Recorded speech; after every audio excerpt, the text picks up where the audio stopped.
Continuamos en esta mañana con esta cuarta parte de este mensaje sobre esta serie de mensajes sobre la oración, poder del cielo.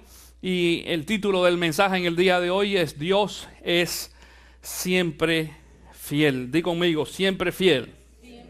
No te escucho, siempre fiel. Good. Esto es en realidad lo que nos enseña a nosotros la palabra, de que Dios ha sido siempre fiel. Y Dios ha sido fiel a través de los años en cada uno de nosotros, no importa cuál sea la situación en que estemos. Y ha sido fiel con su iglesia y ha sido fiel en todas las cosas habidas y por haber. Hace algunos años atrás, cuando yo estaba en seminario y me tocó estudiar seria y profundamente algunos de los casos bíblicos o cada uno de los casos bíblicos, llegó un momento en que en realidad sentía pesar de las cosas que estaba viendo, cómo que fue que funcionaban algunas de las cosas, más que todo en el Antiguo Testamento, pero también en el Nuevo Testamento sucedía. Digo, con los hombres y la gente que Dios usó para hacer el trabajo de establecer su reino desde el principio, y cómo cada uno de ellos reaccionaba o actuaba ante la enseñanza y el mandato de Cristo Jesús. En este caso, bueno, primeramente en el Antiguo Testamento de Dios. En el Nuevo Testamento entonces vemos a Cristo Jesús lidiando con estos problemas específicamente y directamente. Ahora, curioso, algunas de las cosas que pasan en la Biblia nos damos cuenta de que, y lo he dicho anteriormente, Dios hace grandes cosas con gente ordinaria, irregulares como tú y como yo. La palabra ordinario no es grueso, no es grosería. La palabra ordinario no es una calificación negativa como mucha gente cree. Quiere decir simplemente personas regulares. No tienen que ser necesariamente personas con una educación universitaria, con ciertos talentos. Todo esto ayuda, pero Dios puede usar y usa a gente de todo tipo, con todas las características, de cualquier país, de cualquier género, con cualquier idioma, no importa la clase social. Y eso es una de las cosas que vamos a ver en el día de hoy. La semana pasada estuve hablando sobre un personaje bíblico. ¿Quién se acuerda cuál era? Gedeón, correcto, Gedeón. Y dijimos que de Gedeón mostramos allí, de acuerdo a la palabra, de que Dios había llamado a este hombre cuando estaba trabajando en el campo. Dice que estaba trabajando el trigo durante esta pelea en contra de los madianitas. Y Gedeón no era ni un político, ni era un religioso, es decir, amaba a Dios y conocía la ley y demás, pero no era nada más que una persona, decimos, ordinaria, y Dios lo usó para hacer algo extraordinario. Y se acuerdan de que la semana pasada habíamos dicho de que Gedeón luchó en contra de los madianitas, pero más que todo lo primero que hizo fue traer al convencimiento al pueblo de Israel que necesitaban adorar a Dios y no a Baal. Y aquel pueblo reconoció de que en realidad Dios Jehová o Yahvé es el verdadero Dios. Ahora, en lo que voy a decir a continuación es en lo que me baso, porque cuando yo estudiaba hace algunos años estos textos bíblicos, y aún también ahora, anoche yo estaba revisando mi mensaje y demás, y el estudio y viendo algunos otros documentos y leyendo algunos textos bíblicos, y decía, wow, Señor, qué trabajo pasaste en realidad. No solamente el trabajo que pasa Dios con nosotros ahora, sino el trabajo que Dios ha pasado siempre con el hombre. Porque esta historia nos cuenta de que a pesar de que eso sucedió con Gedeón, pasaron algunos años y el pueblo regresó otra vez a adorar a Baal. El pueblo judío, durante muchos años, desde que salió, de hecho, la razón por la cual fueron cautivos a Egipto fue porque ese pueblo se había apartado de Dios en un principio. Y Dios le permitió que sucediera esto que sucedió, y que el rey egipcio llegara a Jerusalén y acabara con todo lo que había allí y se llevara a este pueblo en cautividad a Egipto durante 430 años. Y decimos, bueno, por eso fueron los judíos. No, No solamente eso, además de, fíjate, quiero decirte esto, además de que después de los 430 años que estuvieron en Egipto y salieron de aquel pueblo o de aquella ciudad y entonces fueron a la tierra prometida, con todo y eso, por el resto de la vida el pueblo judío siempre ha actuado en esta forma. Y uno dice, oye, los judíos, no es que nosotros somos iguales o peores. La situación del pueblo judío es simplemente el modelo bíblico de lo que está sucediendo con el pueblo nuestro ahora. Yo escuchaba esta semana y anoche revisaba algunos de estos declaraciones. En una declaración, una entrevista que se le hizo a Billy Graham hace unos cuantos meses atrás, se le preguntó sobre la condición de la iglesia actual. Y él dijo, yo creo que más del 50% de las personas que están en las iglesias en estos momentos no conocen a Cristo Jesús. Dice, si Cristo viene hoy, toda esa gente se va al infierno. La declaración fue fuerte, muy fuerte. Hay otros predicadores y otros teólogos que piensan que la mitad de la iglesia, aproximadamente 50% de las personas que están en las iglesias o en las congregaciones, no conocen a Cristo Jesús, no son salvas. Y el día que mueran, se van al infierno. Billy Graham dice que él piensa que mucho más de la mitad. Es un número bastante alto, es serio. Y decimos, wow, ¿y esto qué quiere decir? Bueno, quiere decir de que el mismo comportamiento que existía en el tiempo de Gedeón existe ahora también. Un pueblo que se le predica y que se le habla de Dios y que se le habla de las grandezas de Dios y lo importante que es ser fiel y obediente al Señor. Y ellos no prestan atención, no escuchan. O escuchan y cambian aparentemente y después entonces vuelven a la misma situación anterior. Y las generaciones, vamos viendo aún también la degeneración de las generaciones. Es decir, los reportajes de internet y demás muestran, por ejemplo, los polls o las encuestas, gracias. Las encuestas muestran que dicen que los jóvenes, mayoría, 80 tanto por ciento de los jóvenes cristianos, después que acaban en high school, abandonan la iglesia y no regresan más a la iglesia. Eso lo estamos viendo ahora a nivel mundial, no solamente en los Estados Unidos. Yo estaba viendo hace poquito una iglesia bautista en Arkansas, creo que es una iglesia muy grande que está tratando de organizar algún tipo de evento, que no son eventos ni programas para jóvenes. Están hablando de una estrategia para poder ayudar a otras iglesias a ver cómo es posible que se les eduque a los jóvenes más que entretenerlos, así decían ellos. Dice, porque los jóvenes van a entretenerse a la iglesia y no a educarse y no a aprender de la palabra de Dios. Hemos dicho durante muchos años de que, y yo lo sostengo aquí, de que el propósito de esta iglesia, como cualquier otra, el propósito principal es enseñar la palabra de Dios. No es entretener a la gente, no es levantar emociones. Todo eso es muy bonito y qué bueno que tú te entretengas y la pases bien aquí, pero la cosa es, ¿qué has aprendido en la palabra de Dios?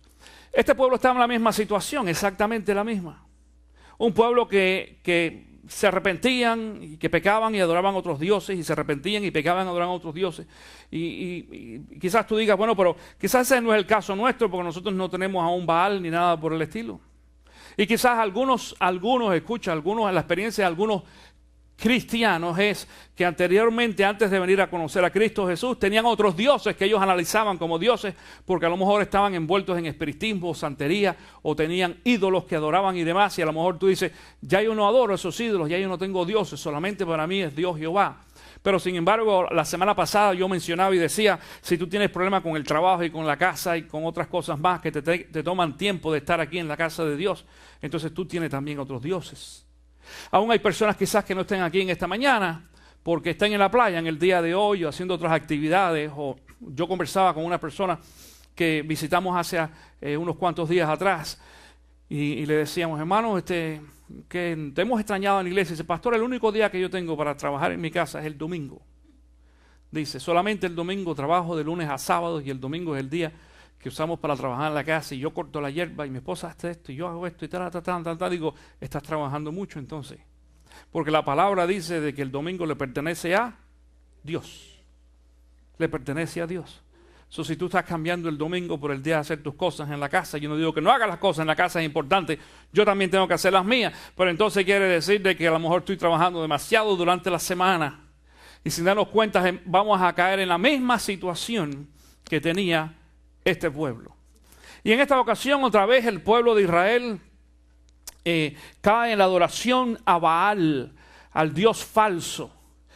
Y entonces dentro de esto hay una lucha no solamente del pueblo, de Dios, porque Dios es el primero que ha luchado con nosotros, todos nosotros a través de los años, sigue luchando en estos momentos con cada uno de nosotros, con todo y eso, por las cosas que decimos y que hacemos y que Dios trata de enseñarnos un camino, nosotros queremos coger por otro diferente. Y la otra situación era a quién escogía Dios entonces para poder ir y compartir y hablarle a su pueblo y traer dirección al pueblo. Acuérdense de que yo dije la semana pasada de que Gedeón era el sexto profeta. Algunos documentos dicen que era el quinto, pero Dios levantó a este profeta después de la muerte de Josué. Acuérdense que habíamos hablado de la muerte de Josué, después de Josué, que era el líder al cual Dios le hablaba, y entonces Josué guiaba al pueblo. Josué vino a reemplazar ¿a quién? A Moisés, correcto, a Moisés. Entonces entre Josué y Samuel hubo un espacio ahí, un tiempo de oscuridad y de falta de liderazgo, donde Dios entonces tuvo que empezar primero a usar. Estamos hablando Samuel como el rey, fue el primer rey, acuérdense.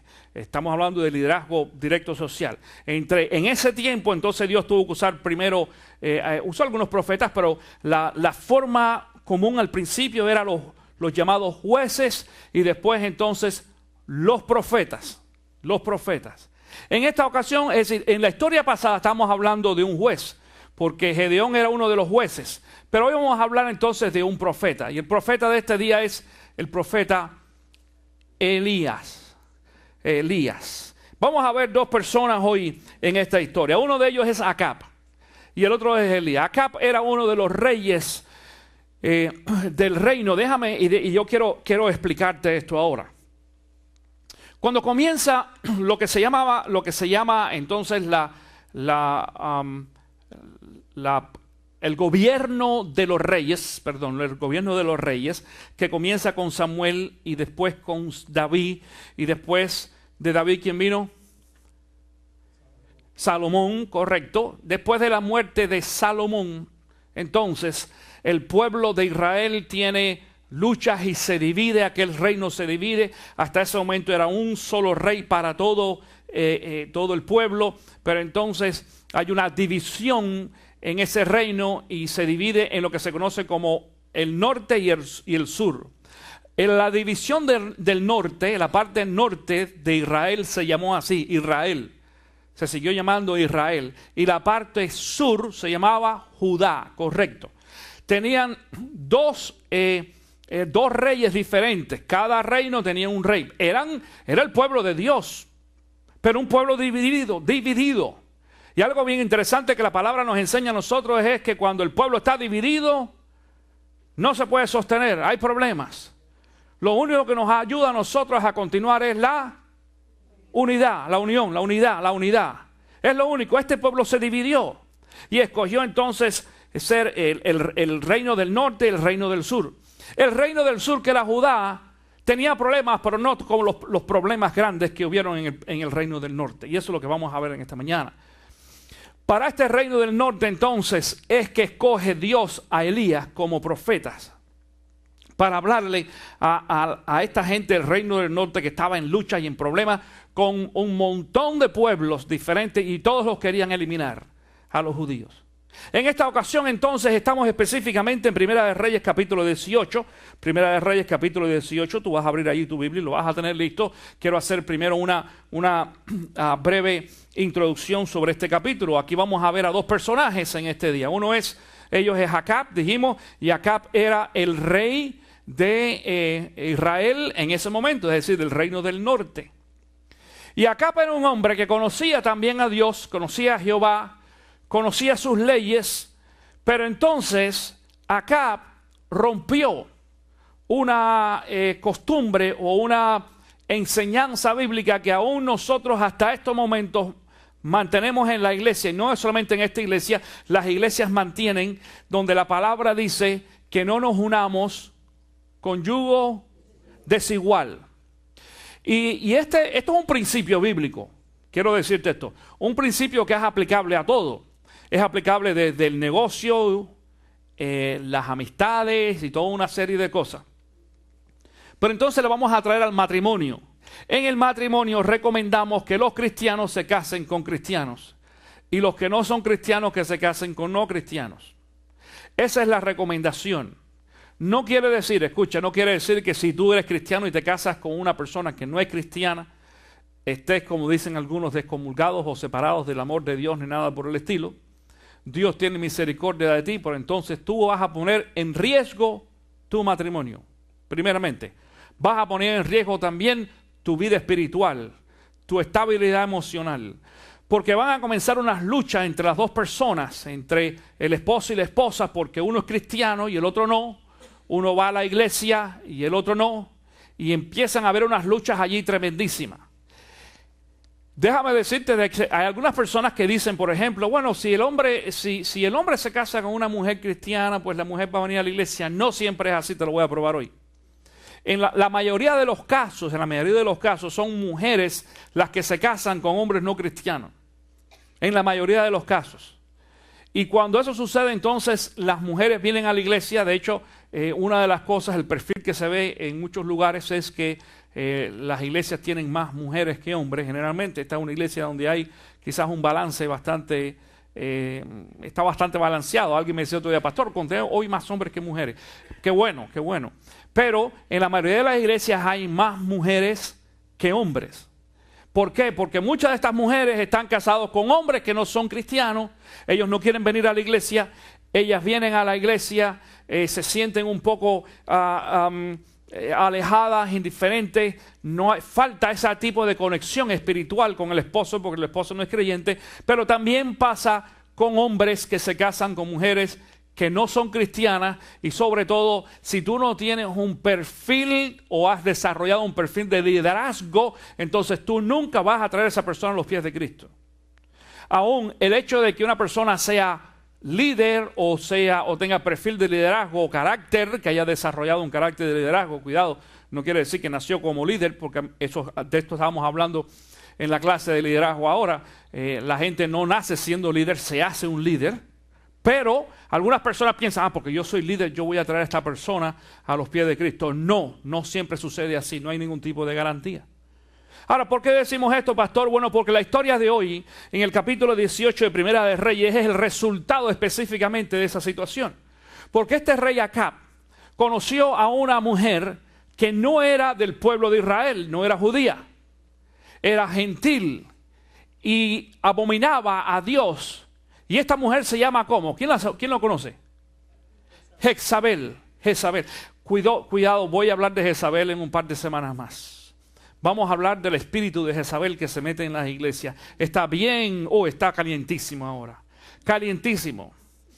Yo voy a hablar de Jezabel porque es necesario. Hay un montón de pastores que están hablando y predicando del espíritu de Jezabel porque se están metiendo en las iglesias, chiquitas, grandes, no importa. El espíritu de Jezabel no respeta a ninguno. ¿Se acuerdan que hablamos hace unas cuantas semanas atrás de otro espíritu? ¿El espíritu de quién hablamos? Uno de los hijos de David. Absalón. Hablamos del espíritu de Absalón.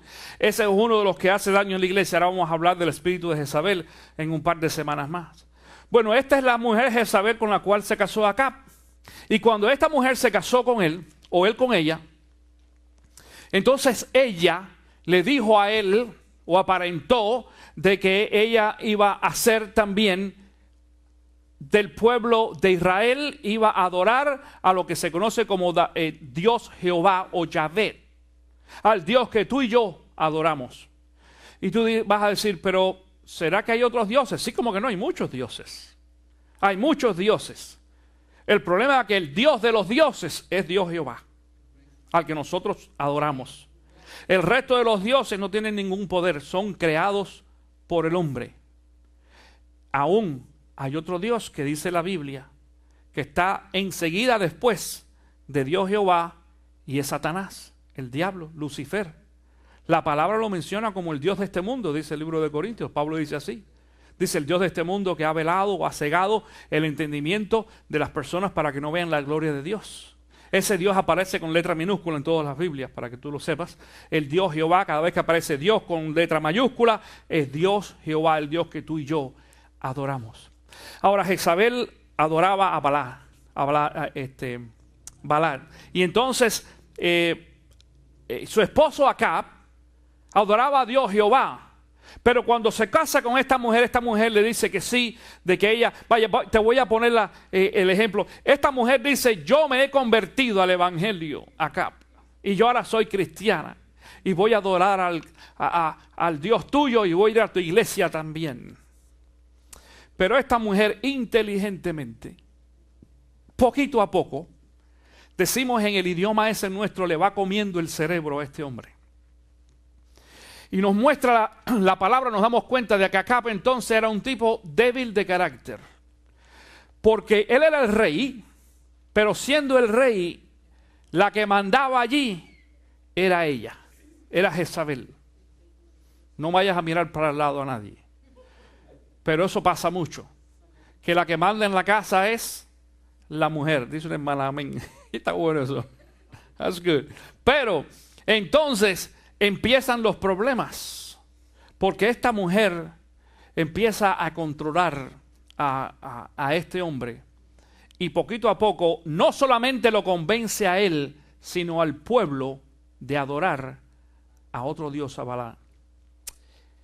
Y comienzan los problemas de nuevo en Egipto.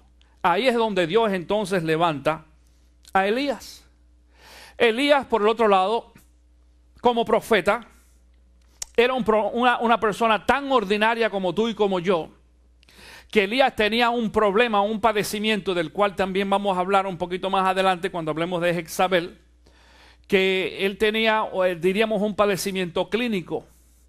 Elías tenía problemas de depresión, de eso vamos a hablar un poquito más, y qué pasó con la depresión. Pero sin embargo, Dios decidió usar a Elías como el hombre en estos momentos que iba a hacer algo definitivo, crucial, delante de Acab y de la esposa de Acab. En la historia nos muestra que la esposa de Acab, Jezabel, no le caía bien Elías.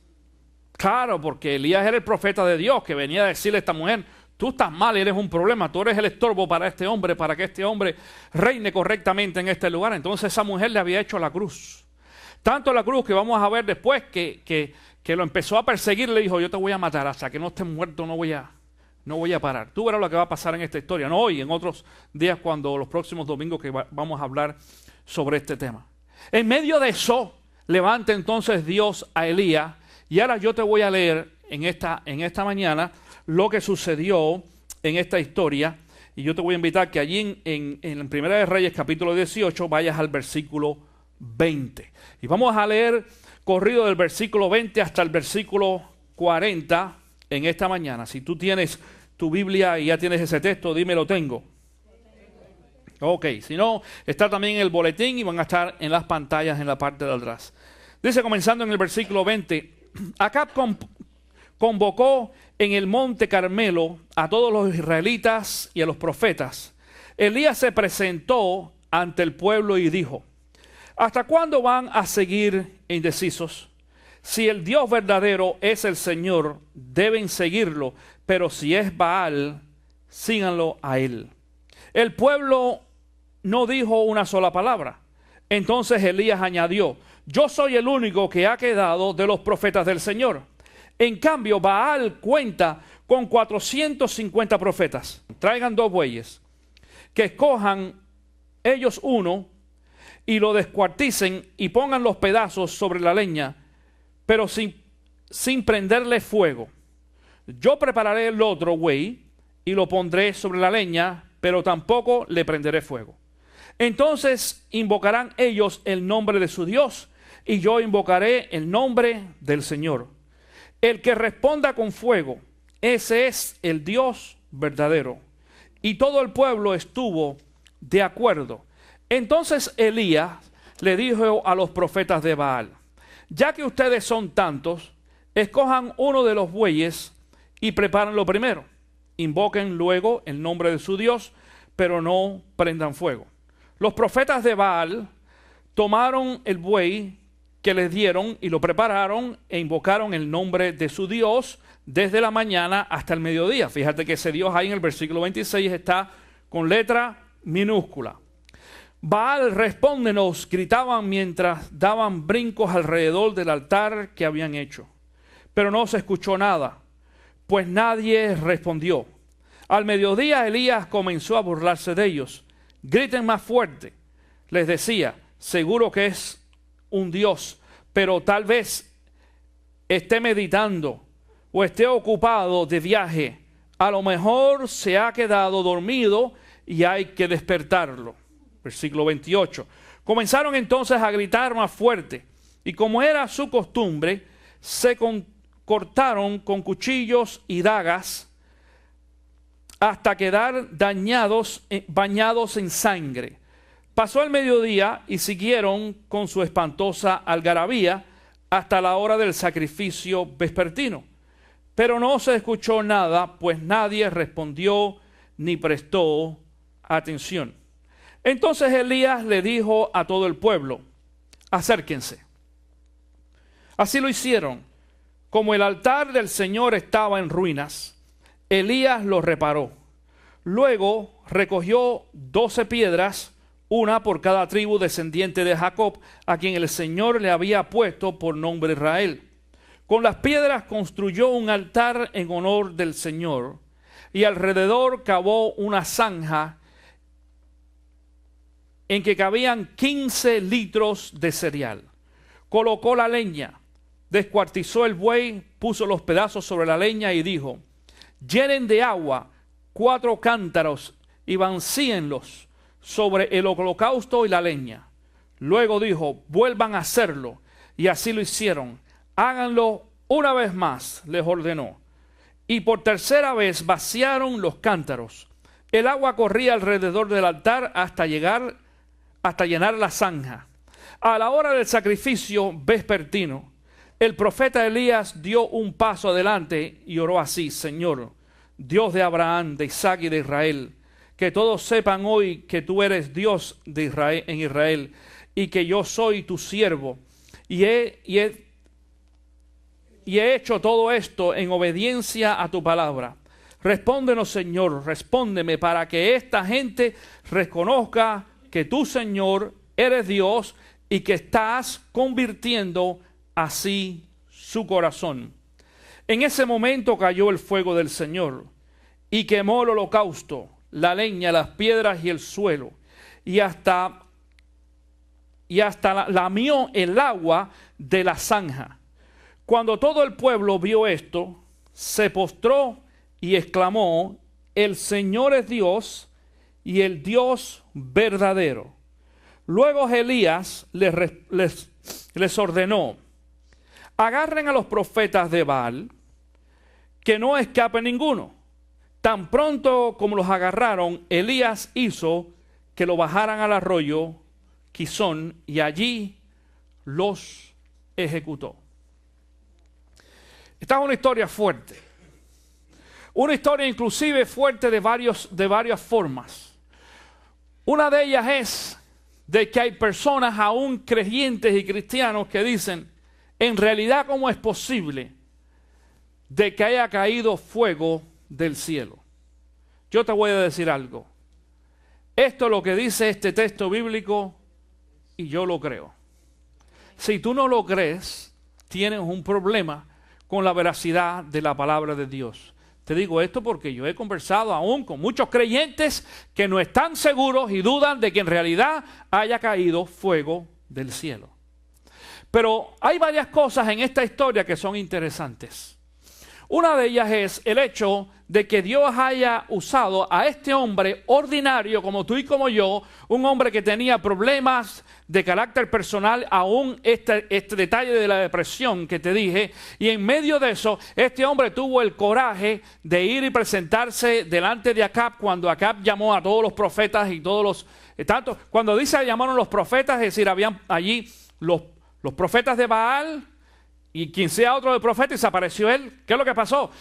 Si tú no sabes esto, anteriormente ya se habían matado a todos los profetas de Jehová. Cada vez que se levantaba un profeta de Jehová, lo eliminaban. El único que quedaba en ese momento vivo era Elías. Por eso él llega y dice, bueno, yo soy el único que hay de Jehová. Y ustedes, ¿cuántos tienen aquí? Mira, cientos de profetas que funcionan o trabajan para Baal en esta ocasión. En medio de esto, es interesante ver cómo este hombre responde al llamado de Dios. Uno de los grandes problemas que nosotros tenemos como cristianos es el hecho de dudar de que Dios puede hacer algún milagro y algún milagro grande. Número uno, dicen la gente conmigo, ¿podrá hacer algo Dios conmigo si yo soy un pecador? Bueno, mi hermano, miren, todas las personas, con excepción a Cristo Jesús, somos pecadores, todos. Todos los hombres que hicieron grandes cosas aquí, en la Biblia, eran pecadores. Eran gente que estaba viviendo fuera del concepto. Muchos de ellos, es decir, aún aunque decían amar a Dios y estaban buscando el propósito de Dios, no estaban cumpliendo necesariamente con el mandato divino.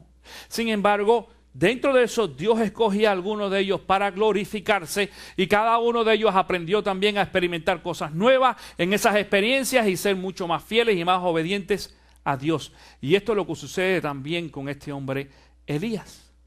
Sin embargo, Elías se decidió a decir, bueno, sí, yo voy a obedecer a Dios, y se paró con coraje delante de Acab y de esta gente, y entonces viste la preparación de los dos altares. Y curioso que en el altar de él dice que echa agua 3 veces, es decir, para que no haya duda de que algo está pasando porque esta madera es mejor o es más seca. Bueno, vamos a echarle agua con todo y eso y vamos a pedir que Dios haga un milagro. Hay 2 cosas que pasan aquí en esta historia de las reacciones de las cosas que hace Elías. Hay una que yo quiero mencionar y no te recomiendo que siempre hagas. Y es el hecho de que en el versículo 28 y 29 vamos a ver de que Elías empieza a burlar de Acab y de los profetas de Baal. Digo esto, escúchame bien, digo esto por lo siguiente. Esto no establece esto como un modelo, una forma de actuar. Dios dice también que aprendamos a no jugar con el diablo. Jesús es más fuerte que el diablo, pero el diablo es más fuerte que nosotros. Nuestra fortaleza no es nuestra. Nuestra fortaleza es en Cristo Jesús. Pero cuando nosotros a veces nos ponemos a jugar con el diablo y a bromear con el diablo y a burlarnos del diablo, decimos, escucha esto, no quiere decir de que el diablo tenga más poder. Quiere decir de que en algunas ocasiones nos zarandea. Y en muchas ocasiones nos hace débiles. Es que a Elías, después en la historia, pues te voy a hablar, por eso tú no puedes faltar las próximas 2 semanas.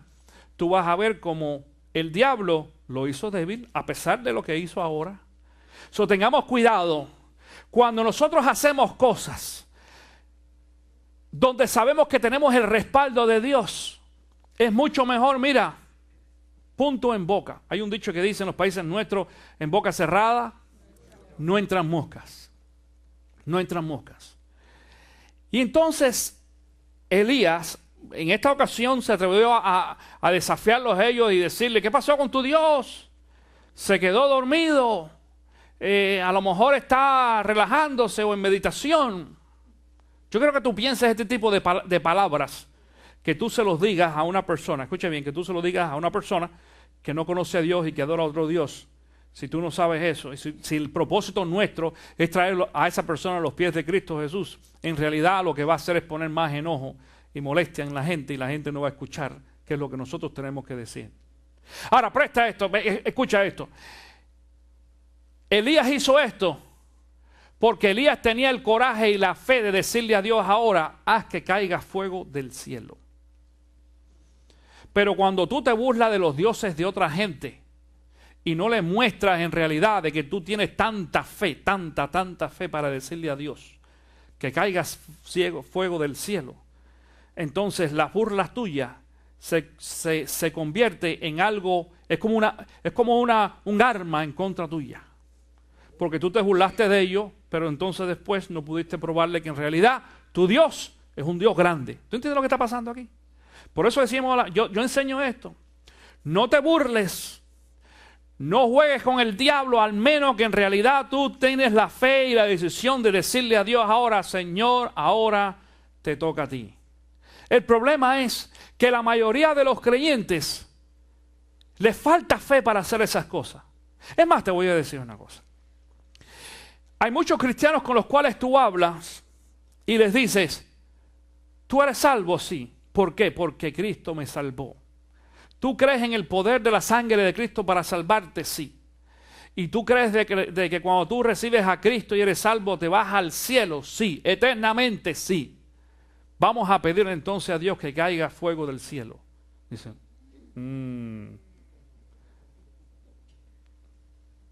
hello. ¿Me hago entender en esta mañana? Como la cuestión de la fe funciona. A Jesús se le criticó por lo mismo. Porque en un día Jesús llega allí al templo y dice que había un hombre que estaba enfermo, era paralítico, y Jesús le dice a aquel hombre, tus pecados te son perdonados. Y entonces los fariseos, que solamente funcionan a través de lo que ellos ven, yo creo que tú entiendas esto. La persona que no adora a Dios Jehová, sino adora a otro Dios, la fe de ellos está basada en lo que ellos pueden ver. No experimentar ni sentir, lo que pueden ver.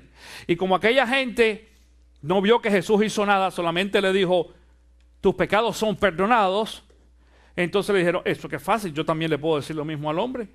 Y en fin de cuentas, como nada pasa, como no hay un medidor que diga si sus pecados son perdonados, pues no sabemos y parecemos muy espirituales. Y empezaron a criticar a Jesús. Y Jesús dijo entonces, mira, para que sepas y aprendas de que yo tengo el poder para perdonar, ahora te digo, levántate y anda. Y el hombre cogió y se levantó y empezó a caminar. Es más, siguió a Jesús brincando y todo adorando allí en la entrada del templo. ¿Entiendes lo que pasó? Es decir, cuando nosotros nos enfrentamos a este tipo de gente que no adora ni cree al Dios que nosotros creemos, tenemos que estar seguros de que tenemos la fe suficiente para entonces probarle a esas personas que el Dios que nosotros creemos y adoramos en realidad es un Dios que tiene poder. Por eso es que estamos en esta campaña de oración. Para que probarle a otras personas que el Dios que nosotros creemos y predicamos es un Dios que tiene poder. Ahora, y escucha esto. La mejor forma de nosotros probar de que nuestro Dios es un Dios de poder es cuando estamos en la crisis. Si tú tienes dinero, trabajo, las cosas están increíbles, la economía está bien, te va súper bien, ¿cómo tú le vas a probar a la gente de que tu Dios tiene poder en la finanza? La única forma que Dios se puede glorificar a ti en tu vida, en la finanza, es primero poniéndote en la pobreza. Te quita el trabajo. No estoy diciendo perdiste el trabajo porque eres vago o no fuiste a trabajar. No. Perdiste el trabajo aún haciendo lo que tenías que hacer. Eras correcto, vas a trabajar y todo, pero entonces un día vino el jefe y te dijo, estás despedido porque la economía, lo que sea, el laid off que se llama, y perdiste el trabajo.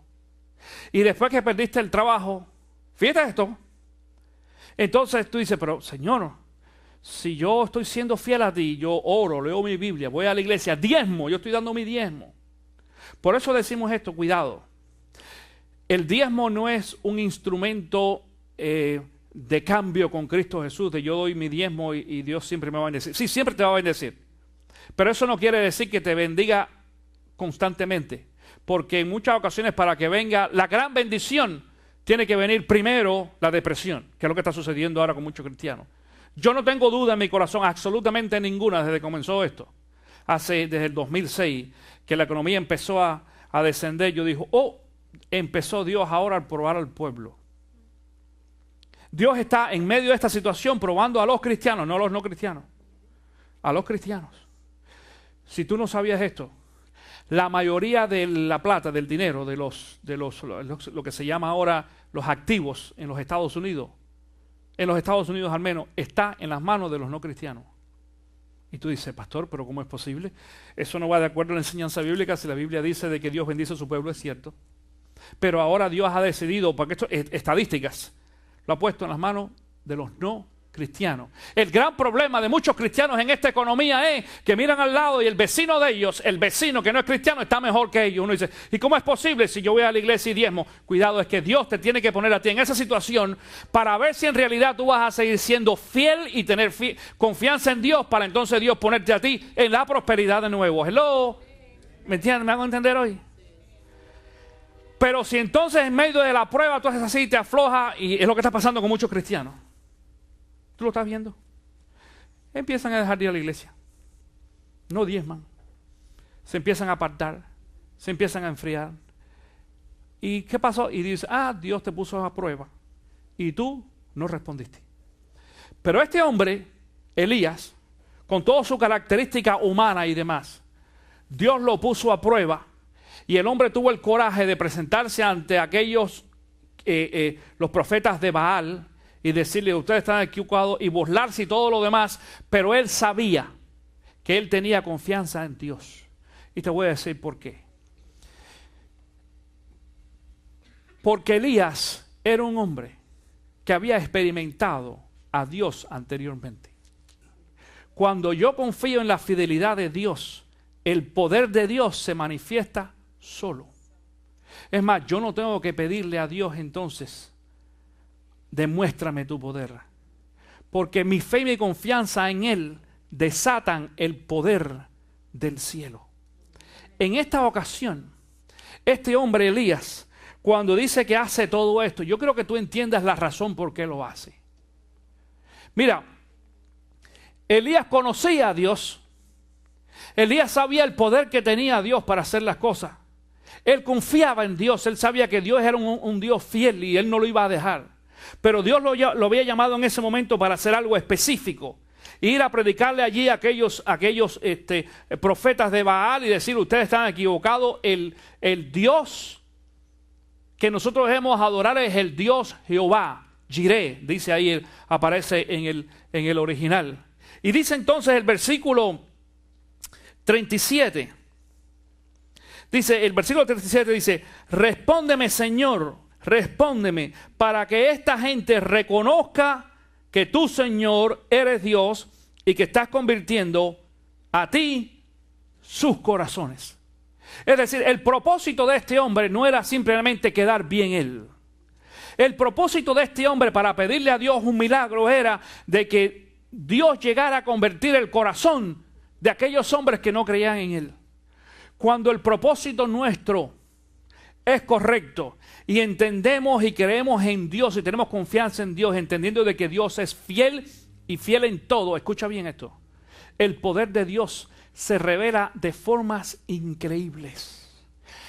Y a lo mejor tú no tienes que pedir, es más, te voy a decir una cosa, en toda la Biblia, la única vez que vemos que desciende fuego del cielo por la oración de alguien, porque yo entiendo, quiero que entiendas esto, lo que hizo este hombre fue orar, y ese es el tema que estamos tratando en toda esta semana, orar. Lo que hizo este hombre fue orar para que descendiera fuego del cielo. Y a lo mejor tú no crees que en realidad descienda fuego del cielo. A lo mejor Dios no tiene que hacer descender fuego más del cielo, porque no aparece otra vez que bajen fuegos del cielo, al no ser que cuando el Pentecostés dice que el Espíritu Santo se mostró o se reveló como a través de lenguas, como lenguas de fuego. Ahí inclusive no hubo una oración, nadie oró para que el Espíritu Santo se revelara, vino simplemente porque Dios lo había planeado de esa forma, y eso fue lo que decidió. Pero sin embargo, Dios puede hacer muchos otros milagros y muchas cosas grandes en la vida tuya, como lo hizo también con Elías, para mostrarle a otras personas, a otros, de que en realidad al Dios que nosotros servimos es al Dios Jehová Jireh. La próxima semana o las próximas semanas yo voy a estar hablando, dijimos, del espíritu de Jezabel. El espíritu de Jezabel divide las iglesias. El espíritu de Jezabel se mete entre los cristianos, entre los líderes. Líderes. Escúchame. La Biblia dice de que el diablo está buscando pegarle al pastor. Dice, y si ataca al pastor, las ovejas salen corriendo. Salen corriendo. Entonces, te digo el espíritu de Jezabel, porque este hombre, la persona número uno con la cual estaba luchando era Jezabel. Porque aquellos profetas de Baal trabajaban para Jezabel. A cambio de la historia pasada, aquí hay una diferencia.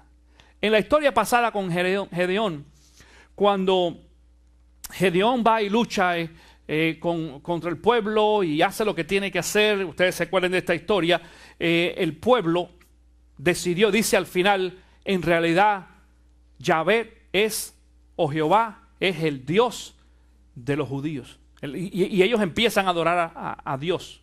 Sin embargo, en esta historia no. En esta historia, a pesar de lo que pasó, escúchame bien, a pesar de lo que pasó, los profetas de Baal decidieron no adorar a Jehová. Ellos seguían siendo profetas de Baal. Por eso es que dice que los agarró todos y Dios los sacrificó, los juició, los mató. No te pongas a hacer eso ahora. Esto es en la historia. Tenemos que tener mucho cuidado. Por eso cuidado cuando uno toma las cosas muy literales. Y entonces tú dices, wow, la victoria.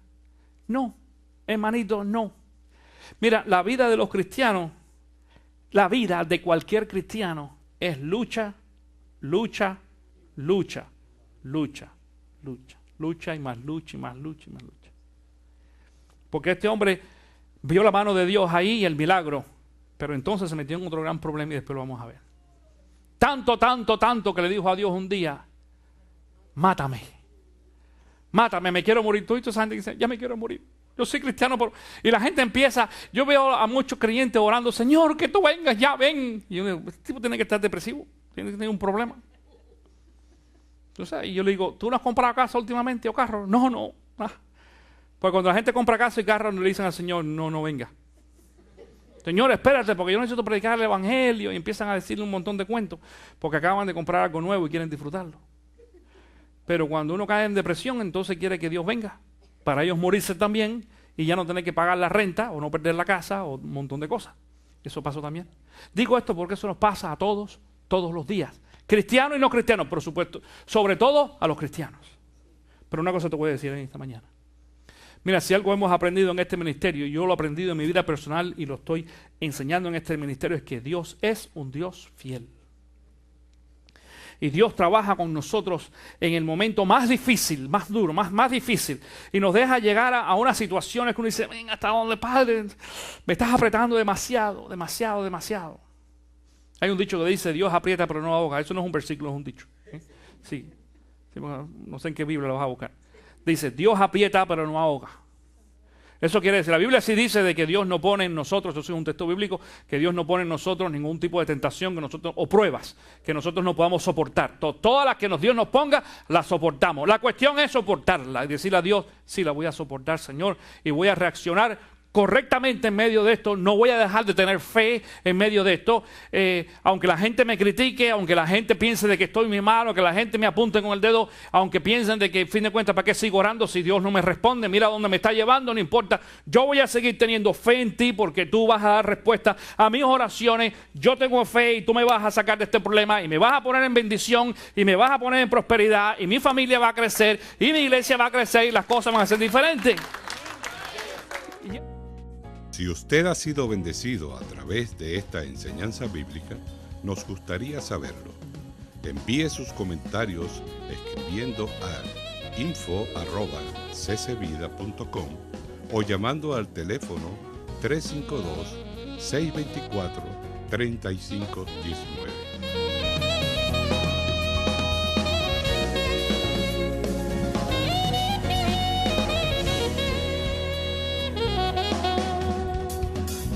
Esto fue una producción de CC Vida y J.R. Sound.